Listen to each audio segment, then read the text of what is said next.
तोहरे किरिए ए राजा कहियो माहुर खाके मर जाई पियल ना छोड़ब त कुछ कर जाई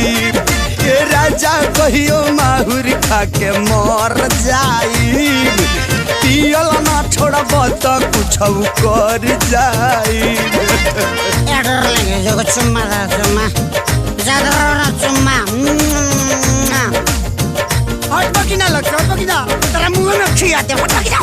अरे जाए दाए बाबुआ जाए द बाबुआ पियले खाया बा निपशा में बा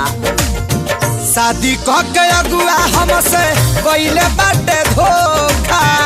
ले बेला चुमा तो बासाला जैसे बोका रे बापे